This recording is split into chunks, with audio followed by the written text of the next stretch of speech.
We are underway for this very, very special event. My name is Paul Chalmers, and I'm the chair of the Fabulous Fabian Society, and I welcome you all here to this excellent event. I'm going to introduce Laurie Ross, who will introduce Ruth's book, which we've got copies of here and is available in libraries, Laurie tells me.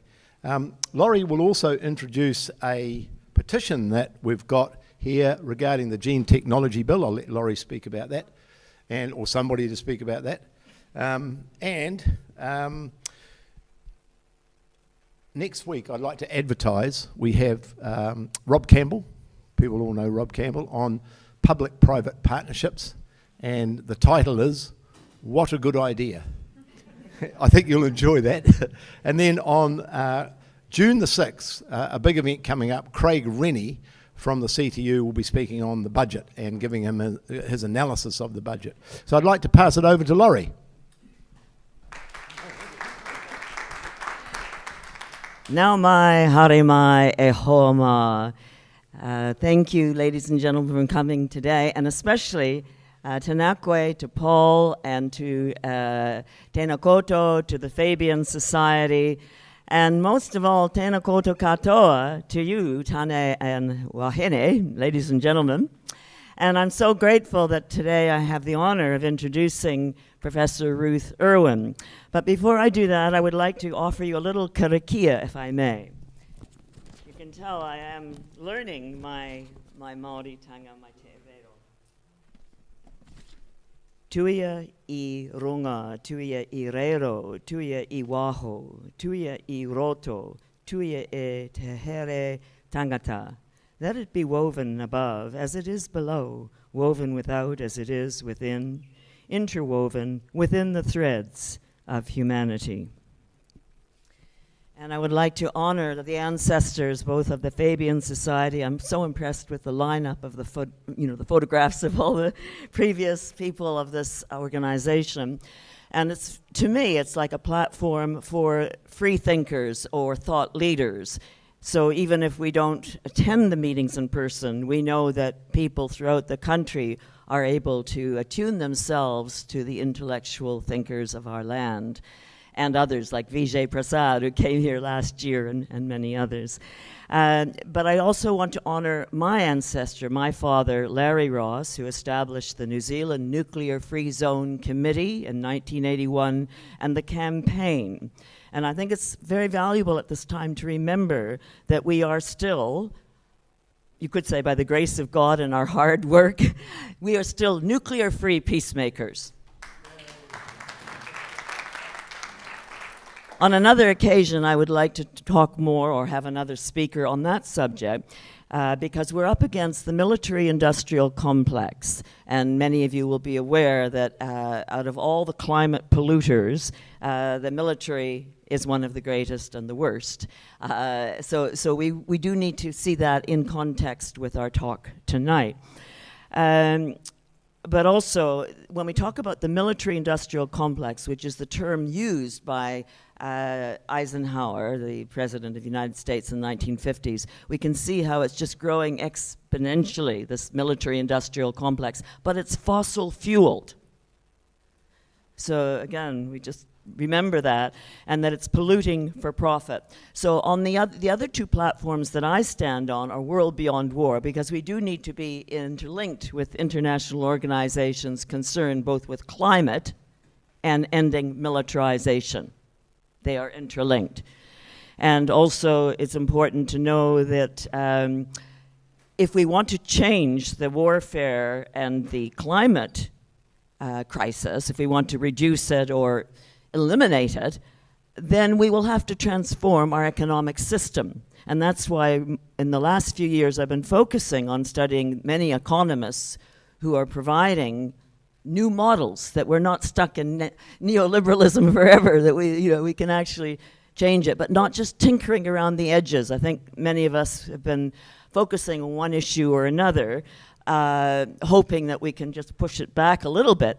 But I think now we're coming to the time when we have to actually transform this whole economic thinking.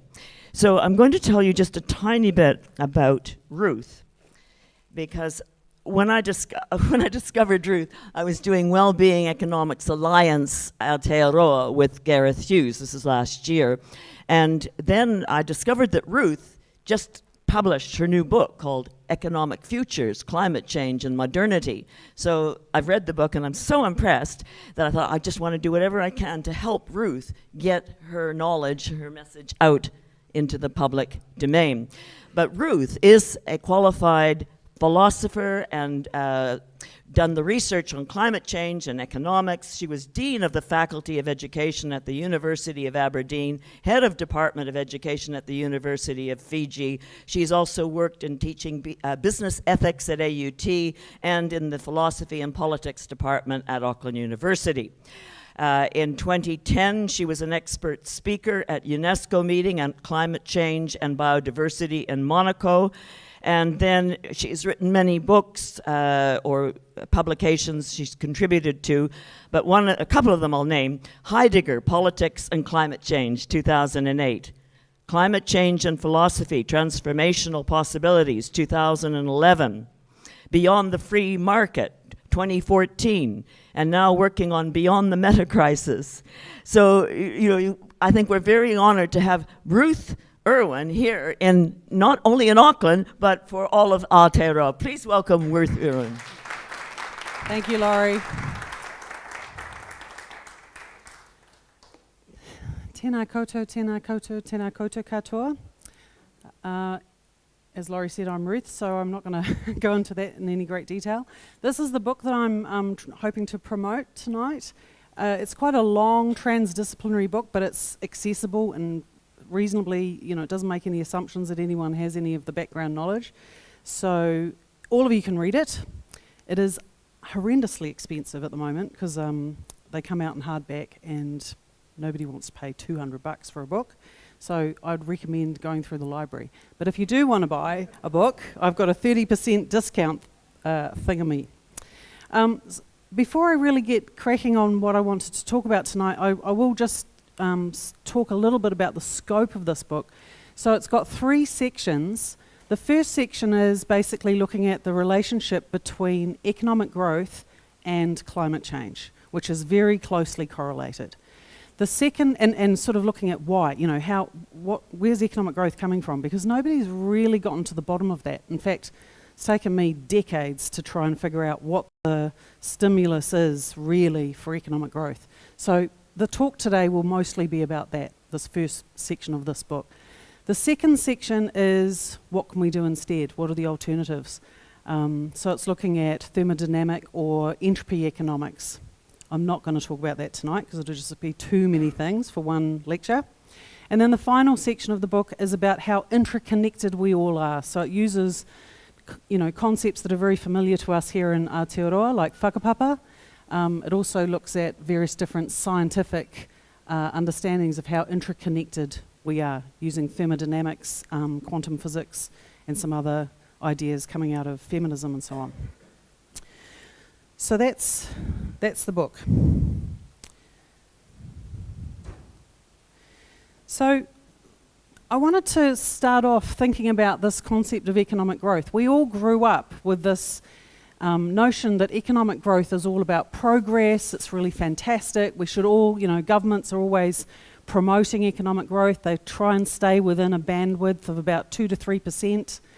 They don't want it, they'd like us to be fully employed. So there's a whole lot of reasons why economic growth is seen as a really good thing. There has, interestingly, been a bit of a history in New Zealand of critique of economic growth. And probably some of you here will know all about this, but social credit, for example. Social credit did a really amazing critique of economic growth in the 1980s. The Values Party has done a massive critique of economic growth back in the day. And so has the Awareness Party, and we have somebody here, Lisa, from the Awareness Party, who also has done a really important critique of economic growth and where the stimulus for this growth pattern comes from. So this is not in some ways a new idea that I'm talking to you about tonight, but it's a marginalised idea, and it has, even though we've now had 3 parties that have tried to make this politically cogent. It hasn't yet taken off. And I'm hoping that after tonight you're all going to go home and think, actually this is a really awesome idea and we need to make this really political. So while we've got this assumption that economic growth is the best thing since sliced bread, the reality for young people is that things are getting faster and faster and faster. The concept of progress is starting to become so hectic that nobody can keep up with it. Young folk are actually deciding to bail out altogether, some of them. Most young people cannot imagine ever having a house, ever being able to buy a house. So the whole concept that underpinned the populace, buying into economic growth was that we would all have a house eventually. We just go and save up and go to the bank and promise the bank that we would be able to pay off the loan and we would have the benefits of working hard and buying into this capitalist system. But young people are not in the same situation. And part of the reason for that is that when housing, say in the 1970s, housing was worth the average house was 3 times the annual wage of the average wage. 3 times. Now it's more than 7 times the average wage for the average house. So that gives you an idea of how exponential growth is. Housing has become much more steeply curved than wages. And that's part of the reason that we have a problem. But I want to argue in this talk tonight that the fundamentals are even more tricky and difficult than that. And that's partly because economic growth is tightly, 95% correlated with emissions growth. And we've tried really hard in the last probably 20 years to come up with amazing technology, such as these solar panels, wind farms, electric cars, insulation, all sorts of ways in which technology has improved the efficiency and tried to reduce emissions. But if you have a look at how emissions are tracking, you can see that all of that amazing technology has made diddly squat of a impact. So that is from the Mauna Loa Research Centre in Hawaii, and what they do is they send balloons way up into the upper atmosphere and they look at the carbon dioxide that's circulating around the planet, and you can see that what we've got there is enormous amounts of carbon dioxide going up in an exponential graph, and I think that exponential is really important to get your head around and very difficult actually for humans to understand, the exponential growth. That cyclone on the right is Cyclone Winston. It was the largest cyclone in 2016 that has ever hit the Pacific Islands in 10,000 years.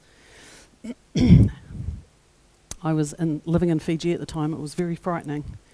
And as we've seen here, we also in New Zealand have been coping with huge weather events which are directly a result of increased emissions in the atmosphere and climate warming.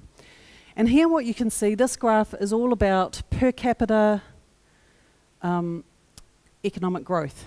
And it's divided up so that you've got western offshoots at the top. That's here, New Zealand, Australia, Canada, America. Those are the sort of the modern western countries. Below that is Europe. So those are old western countries. They have a reduced emissions profile because they, managed to put together their cities well before cars were in place. And then below that is Eastern Europe, the Middle East, etc., etc. And you can see that every single area is going up and going up exponentially, even the ones that are pretty much subsistence living. Oh, that's interesting. We've lost his writing. Sorry, I changed the PowerPoint. So it's not open source anymore, so we've lost his writing. Anyway, this fellow here is, he is the leader, was in 2013 the leader of the UK Reserve Bank. And what I want to talk to you now about is banking. So it turns out after looking through for a very, very long time to try and get my head around what is it that really drives economic growth. And it turns out that it is mortgages. So we all thought that it was, working harder, and maybe it was inflation, and there was a whole lot of things that it might be, but the actual driver for economic growth is mortgages. And the reason for that is that mortgages create what's called ex nihilo money, ex nihilo cash. Ex nihilo means out of nothing. So we have this little myth that, we turn up at the bank, some nice 25-year-old turns up at the bank and says, I've got a really great job, permanent tenured contract, and I can pay back this loan. And the bank says, okay, well, I'll go and see how much is in the deposit accounts. Yes, we've got loads of money in the deposit accounts, so we can lend you the $1 million that you need to go and buy your house. Great, right? That's the myth. Turns out, banking doesn't work like that at all. Instead, what happens is the 25-year-old turns up to the bank with a good job and a tenured position and the ability to promise to pay back loads and loads of money over 30 years. And the bank says, that's fantastic. I'm going to make some money for you out of nothing. And there is nothing backing up those loans. Nothing at all. They just create a new line of credit. And that new line of credit goes as a debt into the borrower's account. And then the borrower obviously is buying a house from somebody else, and so it goes in as a line of credit into the other bank for that house. So in other words, it's double entry bookkeeping, and there'll be $2 million that are created ex nihilo to buy a $1 million house. And this fellow here is saying, sorry, I can't show you the quote because we've had a little malfunction, but he's saying exactly that. There is a myth that banks loan money that they have from deposit accounts. It is a complete myth. There is no relation whatsoever between deposit accounts and credit generation. Credit generation is what they call ex nihilo, out of nothing. So what happens then is that ex nihilo money, let's say $2 million for a $1 million house that's just changed hands, in New Lynn or somewhere, all of that money starts to slosh into the economic system. So if you think about New Zealand, for example, what we have is GDP, which is a whole lot of transactions that are taking place, right? All of the different transactions that take place, we normally talk about it as GDP, and I'm sure that other people have said to you there are various problems with GDP and it doesn't really accurately talk about the economic system. But nevertheless, as a generalization, to think about the transactions that are taking place, we can sort of roughly estimate that GDP is a good example of how many transactions are taking place. Well, that's what's called the real economy.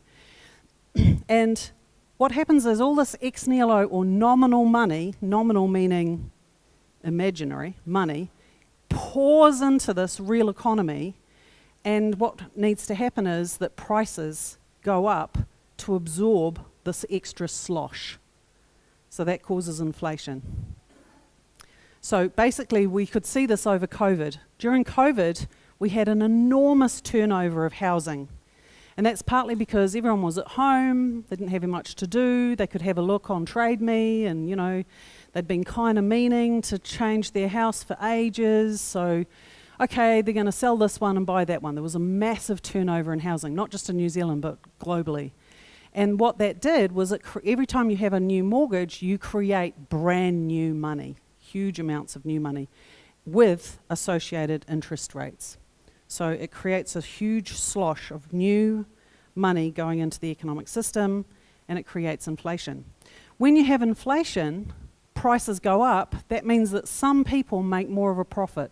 And if you've got more of a profit, you can, farmers will go and buy that extra SUV or buy a new Mercedes or have a, holiday in the sun or something.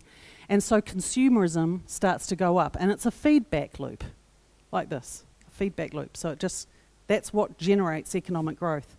And this graph here, and I think this is really important for us to understand, and it's really hard for us to get our heads around, is exponential growth. So exponential growth is not linear. it's doubling, and the doubling time matters. So you'll see that what we've got here is, you start with 1, n equals 1, you double it, it's 2, you double it, it's 4, you double it, it's 8, you double it, it's 16, and it's an exponential graph. So what we're talking about when we're talking about economic growth is an exponential growth curve. And that's partly because of the rates of inflation. So this graph here, which comes from the Australia Reserve Bank, is a really interesting one. I'm going to spend a bit of time on it because it's a bit tricky to understand it. But basically, you can see total credit there is the credit ex nihilo made by banks. And broad money is real transactions. Broad money is real, what they call real money in the real economic system. So you can see that the amount of credit pushes the level of broad money that's operating in the system. And that graph looks as though it's sort of horizontal, but that's actually rates of change. So what that's talking about is how steep is that exponential curve? How quickly is the doubling happening? And so when it's up high, the doubling's happening really quickly. When it's down lower, the doubling is happening a little bit slower. But what this graph is talking about is doubling time.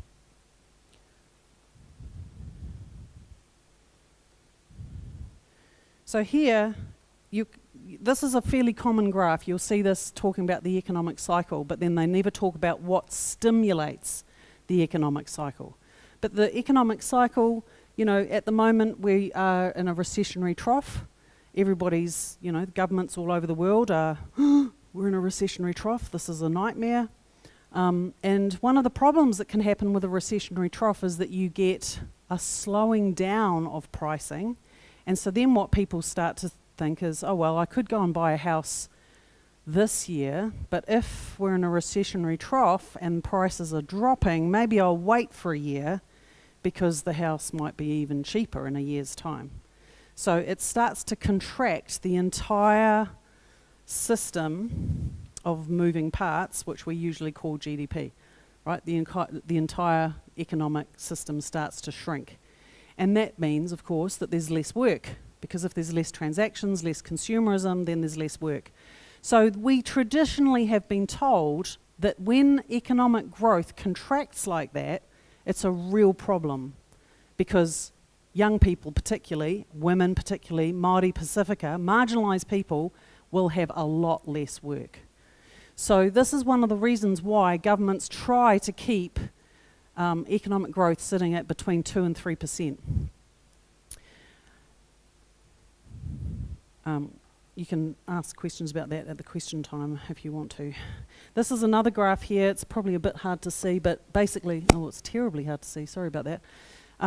But that's, so the previous one was a sort of an indicator of how it works. This is the actual numbers in various different boom and recession times over the last 20, 30 years.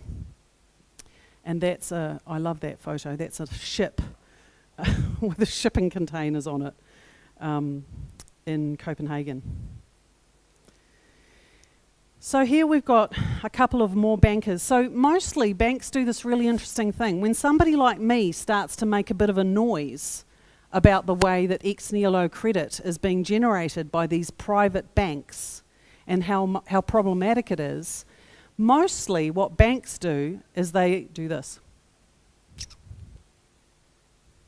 They just say nothing. They never argue.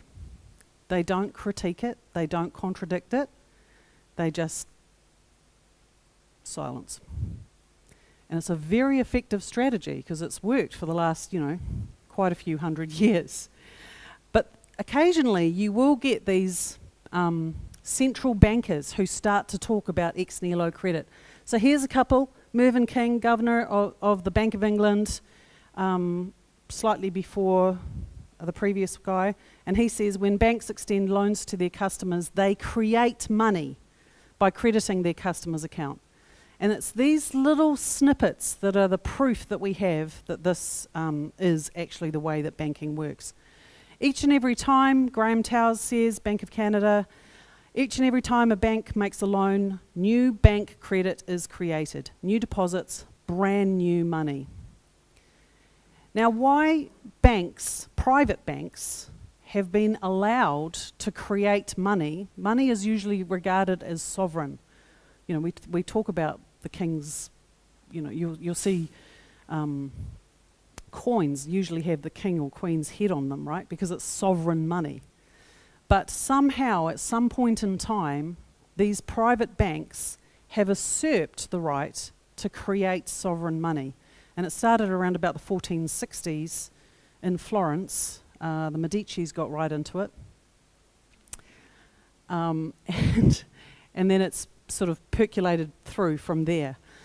And now it's just become normative. But there's no actual legislation that I know of that really gives the right to a private enterprise to simply invent money out of nothing. And it is a very obscure and weird thing to happen. So I wanted to come back to this graph, which I think I had earlier with the cyclone, and show and really remind us all that when we have exponential economic growth, more consumerism, exponentially more consumerism, and all of that lovely technology that we've been producing to try and reduce emissions, there's something called Jevrons Paradox, which is what happens with Jevrons Paradox is that those fantastic new technologies create efficiency gains, and those efficiency gains help, you guessed it, economic growth. They don't actually help reduce emissions. And we can see from this graph here that that's exactly what's taking place. So that's the global temperature rise, and it is, as you can see, escalating very, very quickly. In fact, last year we crossed the 1.5 degrees above pre-industrial levels for the first time, and we weren't supposed to get there until 2030. And so the next part of what I'm going to talk to you about is probably going down a bit of a rabbit hole about climate change, but I want to show you that with climate change there's a whole lot of data. Some of that data starts to contradict itself a little bit, but it's really important to understand that because this is exponential growth, and you can see from that curve there, we thought it was linear, but it's not linear. It's going up quicker and quicker and quicker. And you'll see from the next few graphs that I show you that all the models that we have about climate change are too conservative. And the changes and the melting of the ice in the polar regions are happening way, way quicker than any of the modelling suggests. So in some ways, the thing about climate change, it sounds like really small numbers, doesn't it? 1.5 degrees. I know on a day when it's 1.5 degrees warmer than it was yesterday, I'm quite grateful, really. So it's hard for a lot of people to really get to grips with what the impact is of something as small as 1.5 degrees. So that graph on our left is an estimate from the IPCC, that's the Intergovernmental Panel on Climate Change, about, and I looked up New Zealand, so that graph there is about New Zealand, and it's looking at the level of sea level rise over the next few decades. And it's not too bad. All right, so 82 centimetres by the end of the century. That's quite a bit. I'm living in Langholm, and I know that if it's 82 centimetres, it's going to come up over the rock shelf at the bottom of the cliff, start eroding away at the lovely soft clay, and my house, which is on top of a cliff, is going to be in the water. So it is going to have impact, but possibly not as dire as it could be. On the other hand, the graph next to it is also from the it's not from the IPCC. This one is a 2016 article written by climate scientists, and those numbers there are the IPCC models. So the model that we are basically following, they call it business as usual, which is RCP 8.5. That's business as usual. That's what we've been doing for the last 100, 200 years. And you can see that red line is business as usual, CP 8.5, and the black line is reality. And that graph there is looking at the Arctic and Antarctic ice loss. And you can see that it's a lot quicker and a lot worse than the worst model, which is business as usual, that's the red line, indicates that it should be. So it's much, much quicker than our scientists have been modelling. So maybe 82 centimetres is optimistic. This is, I'm sure you came across this, Esk Valley, that's right. 2 years ago now. These again, this is Auckland. On the left, we've got a council map looking at sea level rise, and you can see again those lines are reflecting the IPCC models. So at the bottom you've got 2030, different models, different lines. At the top, the green one is 2050. And that's all that's the grey area at the top is the ocean, and the green is the land, and you can see that it's, pushing back. So before 2050. So it's not really very long, and we're losing quite a lot of land. This one here is with a 9-metre sea level rise, which is really not that dramatic compared to what some of the estimations are, and that's Auckland with a 9-metre sea level rise. So we lose quite a lot of land. I think it's really interesting that the Waitemata Harbour and the Manukau are almost joining up. And when that happens, that's going to create quite a big... so we're going to have the north of that will be an island. Need a second harbour bridge. No, we don't know yet, really. 9-metre sea level rise. I'll show you some more, and you'll get an idea. This is the Waitakeres, Cyclone Gabriel. And this is a nice melting iceberg. This is a graph it's from 2011. It's by Jim Hansen, who's one of NASA's, he used to work for NASA, he used to be the director of NASA. But it's a fairly old graph, and he's talking about a 7-year doubling period. So remember I was talking about exponential growth. The length of the doubling period really, really matters. So he's estimating a 7-year doubling period of ice melt. And you can see that nothing really happens. Not much melting happens at all for ages and ages and ages and ages. And then just after 2050, that doubling starts to really show up. And this is the thing with exponential growth. It goes slowly, slowly, slowly, slowly, because you're dealing with tiny little incremental amounts. And then suddenly those incremental amounts aren't very little anymore, and they start getting bigger and bigger, and then they get colossal, and then they get really super colossal.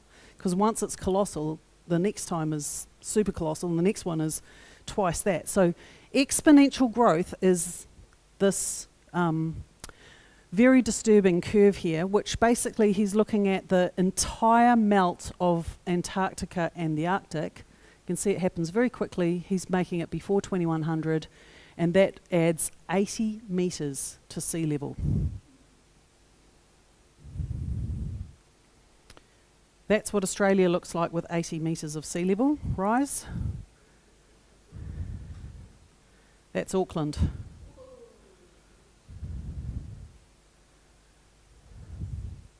So we do need to contain this. This is no joke. When social credit started going on about the banks and ex nihilo credit, the timing wasn't right. People didn't know how to take it seriously. But what I'm arguing is we need to take this deathly seriously. This is very, very important. So, there we are. Questions? We've got a question system. We have a new mic up the back there, and it's designed to pick up people just asking questions from the audience. But we do need you to speak up a little. We have observers online, and they'll be marking you. And if you fall below, if you fall below 5, you'll be invited to a training session in 2029. No, so if you're going to ask a question like Adam, nice and loud. Well, maybe. Okay, well, that's the thing, and the correlation between economic growth and climate change is, I mean, kind of saying that for years, it's kind of straight line relationship.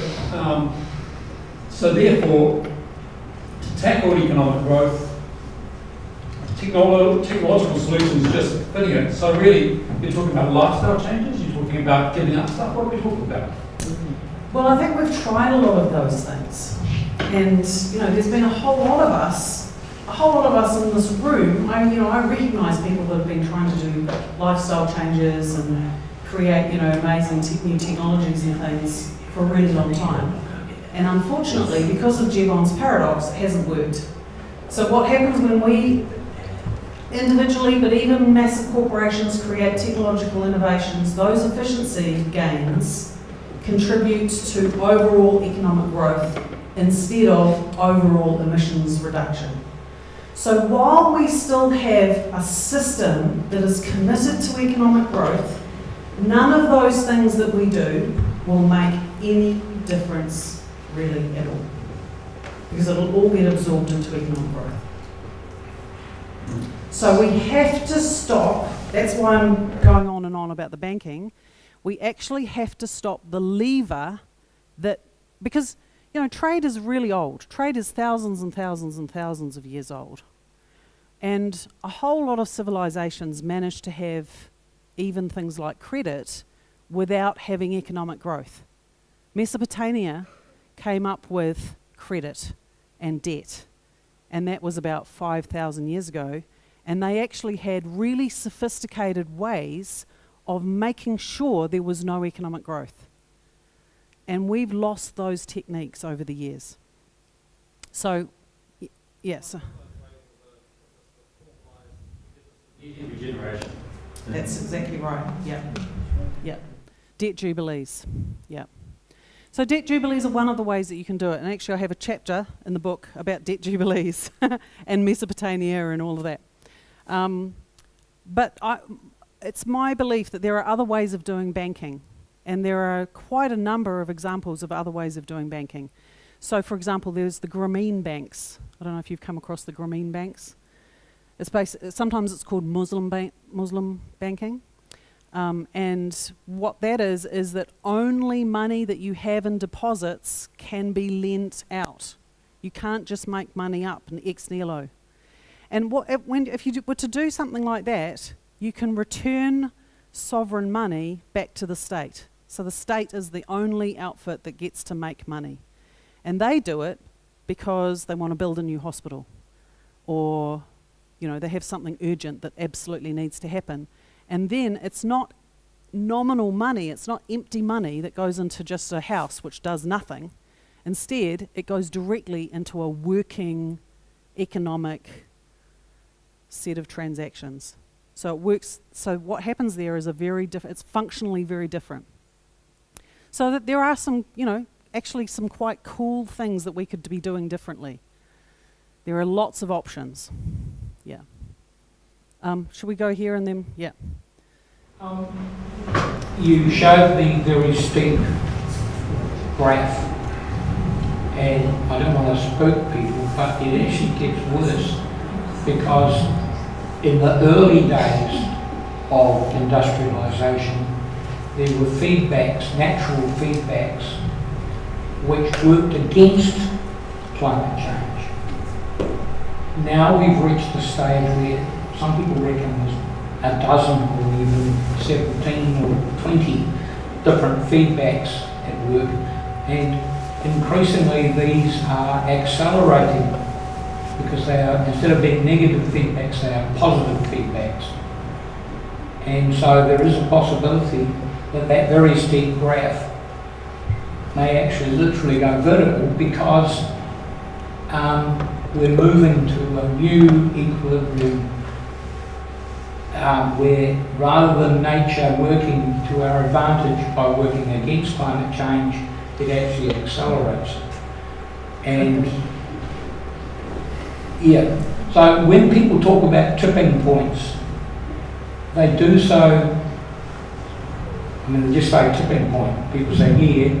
They don't really explain what a tipping point is. A tipping point is where, next stop Venus or something, where the sea level rise and the temperature rise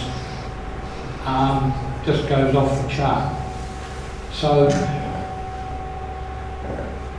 I believe we can deal with it, but we need to actually start dealing with it, really, rather than just tinkering around the edges, which is what's been happening. Yeah, that's right. And that's what this is all about. This is looking at the structural drivers of economic growth instead of the tinkering around the edges part of it. Yeah.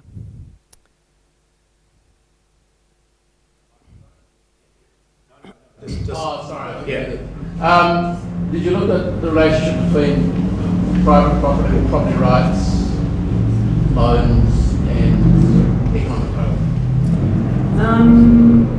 Private property is a really interesting conundrum, and I did not go into that in great detail. Mostly I was looking at the macroeconomic system and the way that banking and mortgages drive it. And yes, it would be really interesting to look at that too, and also to look at the commons. Myri Gunn here has done a lot of work on the commons, but in this book I didn't do that.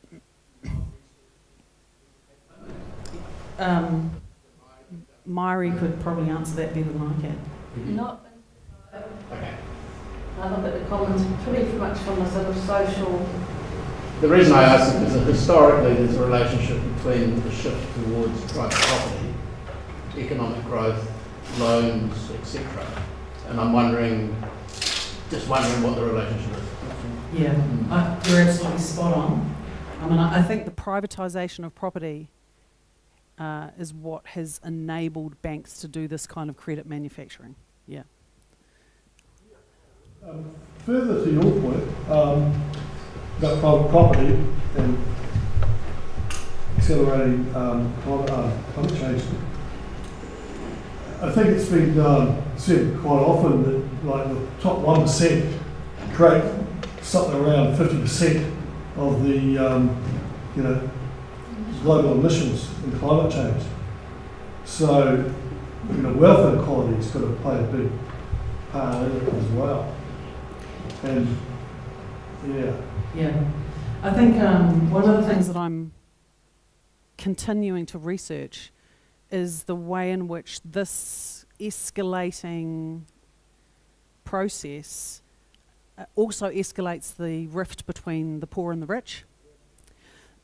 And I think, and the work that I haven't done yet, which and if anyone wants to do this work, it desperately needs to be done, is to think about what's happened with the so-called third world, where some of that land hasn't been privatised, it's remained in the commons, and the land that has been privatised, the value of it is a lot less.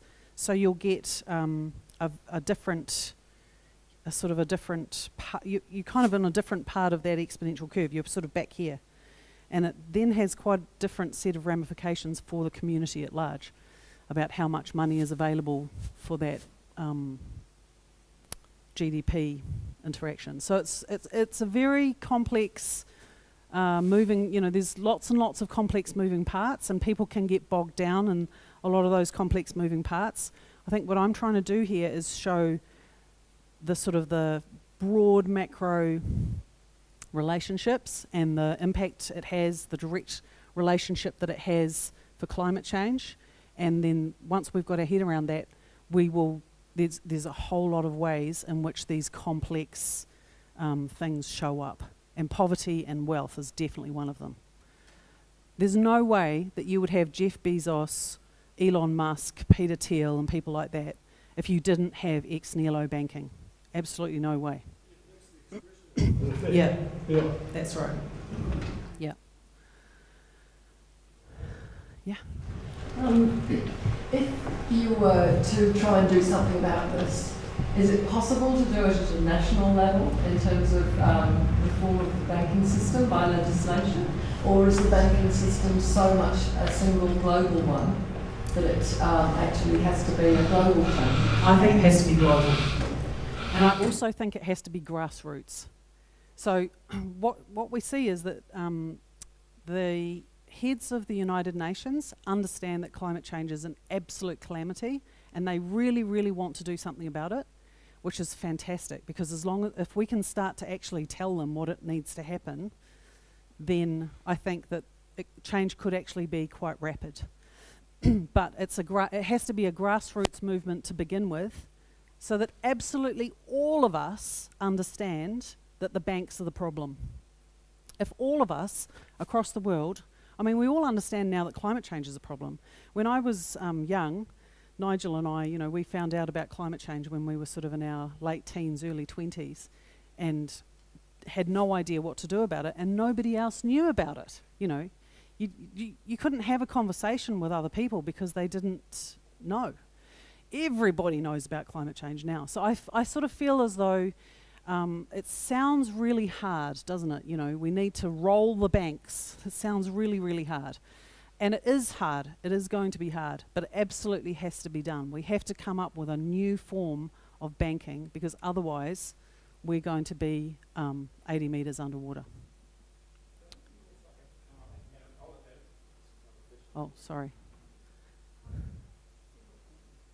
One is a recent clip from The Guardian says that between 80 and 89% of people want effective action on climate change. Secondly, you mentioned lifestyle change, but we haven't tried lifestyle change. All we've done is learn to compost and recycle. And surely what we need to do is get rid of our bloody petrol cars. Mm-hmm. Yep. And that's a big lifestyle change. Yeah. Yeah, and I think there will be, once you take all this overblown slush of extra cash out of the system, then you kind of force people to go back to how things were, at least in the 70s, as this transitional period, where we mend things, we make our own. We walk to school, we don't use the car unless we absolutely have to, and lots of families don't even have a car. And we change the infrastructure of our communities. So, New Zealand, our communities were built at a time when cars were emerging. Most of our cities were built at that period. So, that's why we have these huge motorways. It's all about the car. But we actually need to transition to smaller, tighter, they're sometimes called 15-minute communities, where everything that you absolutely need is within a 15-minute walk. That is actually going to be quite costly to do that transition. And if you return the sovereign right to make money back to the state, so they're no longer having to pay private equity or pay through long-term bonds for access to their own money, essentially, then it's much easier for the state to start to make that infrastructure change that needs to happen. So I think there's a whole lot of ways in which, if we start to address this issue, a lot of the solutions will start to become much more apparent and much more possible. Because at the moment, with the privatisation of the generation of money, it's really, really difficult for states to make those kinds of transitions that need to happen. The lady before me had a very good point. One of your very early graphs there, you had the exponential increase in emissions correlated with growth. Could I suggest that the emissions are mainly to do with hydrocarbons, of course? So your real correlation is to do with energy consumption, because most of the energy is produced by hydrocarbons. So if we use technology to change out hydrocarbons to generate that energy with wind, solar, nuclear, whatever, then the emissions problem and the climate change problem starts to recede. But, and the lady before me pointed out really well, we're consuming a huge amount of energy compared to our parents, our grandparents. You go back 1,000 years, the amount of energy a person consumes is tiny, and therefore the impact on the environment and the world around them was relatively small. Even for us, I don't know about the people in this room, but you always hear about people flying to Japan to take their kids on a ski holiday, which is nonsense. Whereas my parents took me to the Coromandel in a car, and my grandparents didn't take holidays at all. So that the problem is multifaceted. Yeah. Emissions is to do with hydrocarbons. So that's one box. The energy consumption, which we're all part of, and the military and industrial complex is part of it, but even our lifestyles, our smartphones, everything are also part of it. That's a separate problem. And then your other dimension is the banking system, the money supply, which is a third part of it. Well, I don't see it quite as compartmentalised as that, because of Jevrons Paradox, even if you create these efficiency gains with fantastic technology and with lifestyle changes and with, you know, using a bicycle and all of these wonderful things, which we, most of us here, you know, we're here for a reason. We're concerned. Most of us in this room have done a lot of those kinds of initiatives. There are people out there who've done incredible things, even Elon Musk, creating things like electric cars, which are a transitional technology to reduce emissions. But none of that is really showing up in a reduction, a net overall reduction of emissions on the emissions graphs. And the reason for that is economic growth. So you can have as much wonderful technology as you like. Engineers find this really hard to hear. People that are in the sustainability business hate talking to me because they have been working their butts off, really doing really important and really wonderful work, but it hasn't actually had the impact that we need it to have because we haven't been focused on what's actually driving economic growth. So those two things have to work together. Once we've got a handle on economic growth, then the technological innovations and the efficiency gains will start to make an impact. That's when it will start to make an impact. But it won't until we stop using economic growth as our model. Could you stand up? Yeah. Thank you. Given we're all caught on the economic growth churn, and it really is the problem and the root of all evil here, I've often had discussions with people about, let's look at no economic growth. A couple of examples in New Zealand, the construction industry would just about disappear overnight. Services industry would do okay. Restaurants, etc., taxis. Is there an example of a country that's existing or tried and said openly and bravely, we're going to go forward with maybe the same population and without economic growth, maybe less? Is there an example of that? Yeah, there's two. Bangladesh is heading in this direction right now. They've got a new Prime Minister. His name is Mustafa Yusuf. Or is it the other way around? Yusuf Mustafa, I've forgotten. Anyway, he's the one that came up with the Grameen Bank. So he's very onto it about this banking problem. And he's, doing some really incredible things. Bangladesh, of course, is one of the most vulnerable countries in the entire world because it's in a very, very low river delta underneath the Nepalese mountains. So all of that river delta is going to be awash as sea level comes up, and that's 300 million people that are going to be looking for somewhere else to live. So he's very, very on this. So that's one excellent example. And I think the other one is, where did the happiness indicators come from? I've forgotten. Bhutan, that's it. I think,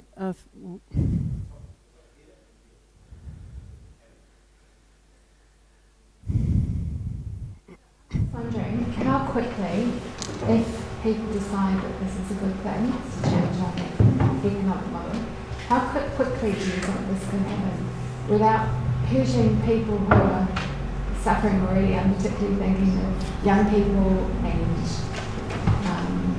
marginalised people. How can we do it without? Well, I think, so again, with a different hat on, and I can't go into too much detail about it in this talk, but what we're facing at the moment is what's called a polycrisis. And the polycrisis is forever chemicals. It's plastic pollution. It's the fossil fuel industry. It's population, both population growth and actually a very rapid population crash, which is happening right now. there's a whole lot of things that contribute to the polycrisis. AI. So AI is really about to change the nature of work, like radically, in the next 2 years. So we're really looking at a very, very different economic system, whether we like it or not, probably in the next 2 years. And there'll be a lot of people that are unemployed in the next little while. So now, you know, when these kinds of rapid, startling change take place, you know, when Trump gets out there and does his weird things with all the tariffs and so on, it's an opportunity, right? People like Trump see it as an opportunity. And people like us, we tend to want to maintain economic growth. We want to maintain stability. We want to look after our young people. We want everyone to go to school. We want everyone to do well. And we tend to stay with a very stable idea about what the good life looks like. But right now, we are in a state, we're really at the very end of a very long period, and it is, whether we like it or not, going to change rapidly in the next year or two. The state of work is going to change very rapidly. And so banking is going to be up in the air, because who do you sell houses to when young people have no work? You know, there's no upward lift on things like house prices. So in our lifetimes, house prices have gone up, like I said at the very beginning, you know, from 3 times the average wage to 7 times the average wage, and we've all sort of expected it to carry on up, you know, because that's what happens, economic growth does that. But those things are falling away. They're really rapidly changing. So our best bet is to take control, you know, is to actually get very real about what's happening and start to think about the pathway that we would like to take into the future. Because at the moment, the left, in my opinion, is very fractured, disjointed, doesn't know how to go, you know, we don't know what to do. We just keep going, oh shit, this is terrible. It's really problematic. But we haven't had a really compelling pathway forward. And that's what this book is about. This book is about generating a pathway forward. So the second section of the book talks about what the alternatives are. It's not really coming up with the solution, because actually we all need to come up with a solution, right? But it's saying, okay, here's the problems, here are some ideas, you know, entropy, thermodynamics. We know that the law of thermodynamics definitely applies to consumerism. So why aren't we using thermodynamics as a model for our economic system? We should be. Countries which, you know, we all know that they're a lot more egalitarian. They don't have that extreme 1%, which is using up 50% of the planet's resources. I was just wondering if we all adopted, modern Western countries adopted a Nordic style, where I also assume they don't have this banking system issue that we've got going on. No, they do. Well, they do? Yeah. So that, I mean, in the Nordic countries, I think they have a much a better grounding in equality and egalitarianism. So they're much more interested in social cohesion, and they're quite close to the communist states. So they actually do have they don't have the kind of understanding of the minimal state that we have in a neoliberal New Zealand. So the state actually steps in and makes a lot of things happen in Nordic states. So from those points of view, it's different. But the banking system is just the same. Their output goes, their global warming emissions and, you know, their negative outputs, where do they sit compared to, say, us? So Norway's about the same population as New Zealand. Yeah, Norway's probably one of the worst in the world, because just like Saudi Arabia, it's got a huge fossil fuel oil, you know, it's an oil state. And it's cold. And it's cold. But I mean, but their buildings are fantastic. Like they know about insulation in ways that we don't. So, you know, it's definitely worth looking at in terms of social cohesion, ability to respond to crisis. I think they probably have a much stronger ability to respond to crisis than we do, because we've had neoliberalism, which has been about the individual, and so we don't really support each other. that, you know, if you live in one of those apartment blocks, the chances are you don't even know the name of the person in the next apartment. You know, like that's a problem. But in Scandinavian countries, that's less likely to be the case. But it still is the case. And definitely the banking system is exactly the same. Thing with housing and the New Zealand economy essentially being a housing market with a few bits and bobs on the edge of it. Given, as you say, that there's probably change coming, which people aren't seeing yet, they're still expecting the rise. But is there some kind of intervention that you can sort of see that can just change the way that we can sort of collectively think? You know, if we're going to get the young people housed, do we actually have to go to some kind of massive state building of some kind of cooperative apartment model? I mean, instead of letting Auckland do it, does the state essentially have to do that? I think those are the sorts of questions we need to start asking ourselves. So I don't want to stand up here going, this is what needs to happen. But I think there are options that we have not considered for quite, even a couple of generations. In New Zealand, Think Big, the original Think Big projects were driven by the state creating money, ex nihilo. Our state now does not create money ex nihilo, or very little. We create cash ex nihilo. 3% of the money that is circulating in the economy is from cash, 3%. That means 97% of it is coming from private banking. And that means that the state can't do stuff. The state can't build infrastructure because basically what happens is if this is our economic system, it can only deal with so much inflation before you start to get into a different part of that cycle that I was talking about before, into stagflation or something like that. So governments are always really, really concerned to make sure that we're in that nice sweet spot, 2 to 3% inflation growth. Okay? If we get bigger than that, then the entire system gets into a problematic state, and you get banks going bankrupt, you get people not, you get 1933, or was it 1933 Germany, where people have a suitcases of money to buy a loaf of bread. That's the sort of inflation that takes place. So in order to stay in that sweet spot, and they have to do that because banks are pouring all this money in all the time, so they're constantly trying to stimulate the economy bigger at this rate of about 2 to 3%. But that means that the state itself can't create money because it's already at max with private banking. See what I'm getting at? So if we are to take out that gush, that slosh of extra ex nihilo money that's never existed before but is pouring into the economic system on a daily basis, if we take that slosh out of the system, it's like taking the puff out of the sails on a sailing boat. You just calm down. And when you've calmed down, you can actually have a think about what's the best way to move forward.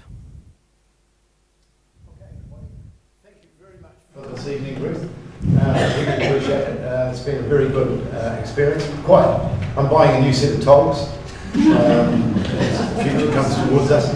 I'd just like to mention we have an online budget event on the 28th down in Wellington. So Julianne Genta, Deborah Russell and Shamabeel Yoko will be analysing the budget. Wow. But the really hot one will be up in Auckland with the CTU, Craig Reed. And we'd like to see you next week at the Rob Campbell PPP event. Oh, what a good idea. Thank you.